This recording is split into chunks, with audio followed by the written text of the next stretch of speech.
में आज फिर कोरोना का बम फूटा है। 27 लोगों की कोरोना जांच रिपोर्ट पॉजिटिव आई है। हॉटस्पॉट जहांगीराबाद से 3 पॉजिटिव मिले हैं। तीनों मरीज एक ही परिवार के सदस्य हैं। 1 साल का एक बच्चा भी संक्रमित हुआ है। एक पुलिसकर्मी की 8 साल की बेटी भी संक्रमित बताई जा रही है।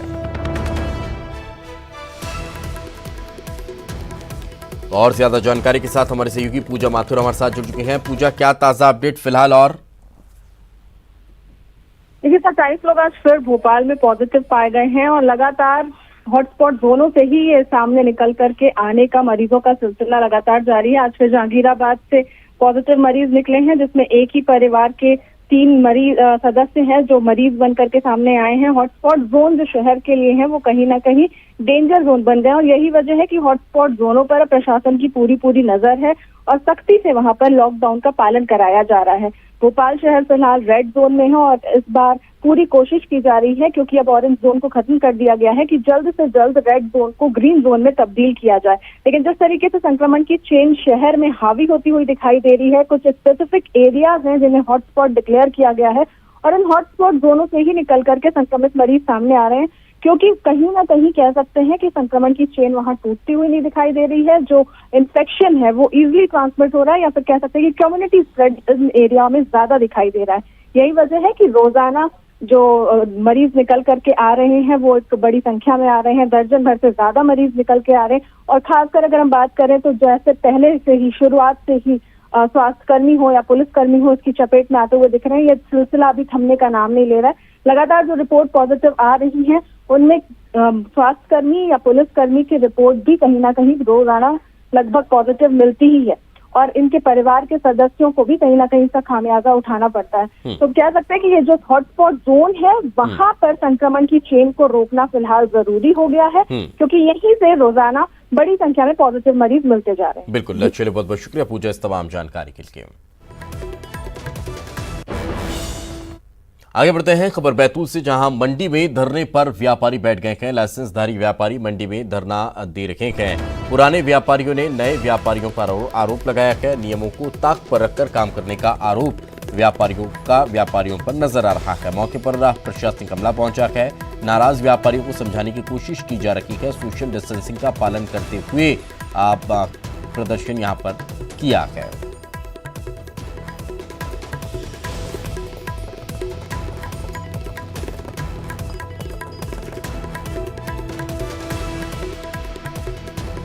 बड़ी खबर इस वक्त हम आपको बैतूल से बता रखे हैं, जहां पर व्यापारियों के द्वारा धरना शुरू कर दिया गया है। लाइसेंसधारी व्यापारी मंडी में धरने पर बैठे हुए हैं और पुराने व्यापारियों के द्वारा नए व्यापारियों पर आरोप लगाया जा रहा है नियमों को ताक पर रखकर काम करने का। तो नियमों को ताक पर रखकर काम करने का आरोप नए व्यापारियों पर पुराने व्यापारी लगा रखे हैं।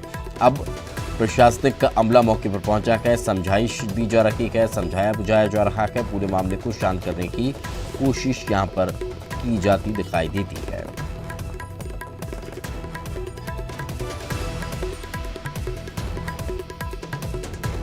तो और ज्यादा जानकारी के साथ हमारे सहयोगी ऋषु हमारे साथ जुड़ चुके हैं। ऋषु, क्या ताजा जानकारी? आखिर किस बात की नाराजगी है व्यापारियों को? जी देखिए, व्यापारियों को का विरोध इस बात को लेकर के है कि जो नए व्यापारी अभी लॉकडाउन के बाद कुछ नए व्यापारियों को परमिशन दी गई थी, लाइसेंस जारी किए गए थे व्यापार करने के लिए। वो व्यापारी जो नए व्यापारी हैं वो मंडी परिसर के बाहर व्यापार कर रहे हैं, जिससे कि जो पुराने व्यापारी हैं जो स्थायी तौर पर वहां व्यापार करते हैं उन्हें काफी नुकसान हो रहा था। वहीं जो नए व्यापारी हैं जो मंडी परिसर के बाहर व्यापार कर रहे थे वो सोशल डिस्टेंसिंग का भी के नियम की भी अनदेखी कर रहे थे और औने पौने दामों में या बहुत अधिक दामों में कई चीजों का विक्रय कर रहे थे, जिससे कि व्यापारियों को काफी नुकसान उठाना पड़ रहा है जो मंडी के स्थायी व्यापारी हैं। और इसी बात को लेकर कई दिनों से वो शासन को अवगत भी करा रहे थे, लेकिन जब कोई कार्रवाई नहीं हुई तो आज मंडी परिसर के अंदर सारे व्यापारी विरोध प्रदर्शन करने बैठ गए। और सबसे खास बात जो देखी गई कि व्यापारियों ने, जो मंडी परिसर के व्यापारी हैं, उन्होंने सोशल डिस्टेंसिंग मेंटेन करते हुए ये विरोध प्रदर्शन किया है। और अभी फिलहाल जिला प्रशासन की टीम और पुलिस बल भी वहां पर पहुंचा हुआ है। व्यापारियों से जो है चर्चा जारी है।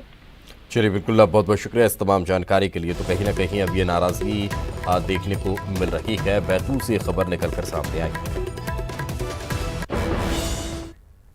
आगे बढ़ते हैं खबरपुरा से, जहां न्यूज 18 के कैमरे में एक ऐसी तस्वीर कैद हुई है जिसमें एक प्रवासी श्रमिक अपनी गर्भवती पत्नी और 4 साल की बेटी को लेकर 800 किलोमीटर का सफर तय कर रहा है।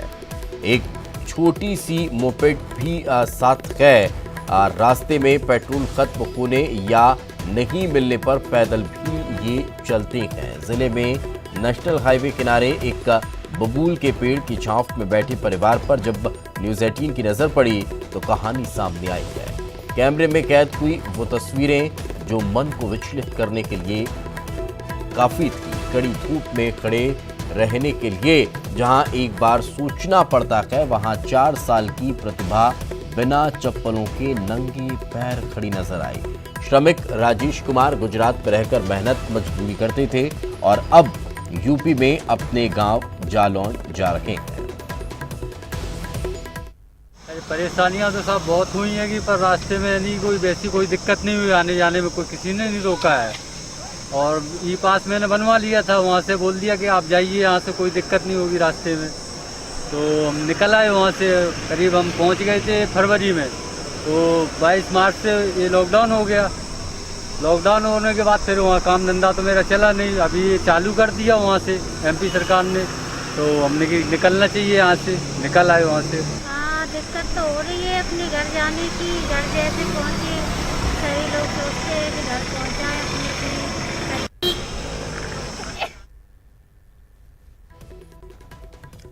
सुना आपने, तस्वीरें भी आप देख ही रहे हैं। कितनी मजबूरियां हैं, कितनी मुसीबतें हैं, कितनी परेशानियां हैं, जितनी गिनाएं कम ही नजर आती हैं। गर्भवती पत्नी है, छोटी बेटी है और उसके बाद भी संघर्षरत जीवन कहीं न कहीं लगातार निरंतर चल रहा है। 800 किलोमीटर का सफर तय कर छोटी सी मोपेड पर छोटा परिवार निकल पड़ा है। कहीं पेट्रोल मिला, कहीं नहीं मिला, कहीं पैदल ही थोड़ा सा सफर तय करना पड़ा, खाना मिला, कहीं नहीं मिला। तो ये तमाम जो झंझावतें हैं उनसे दो चार पोते हुए उनसे मुकाबला करते हुए ये परिवार इसी तरह से अपने घर के लिए रवाना होता हुआ नजर आ रहा है।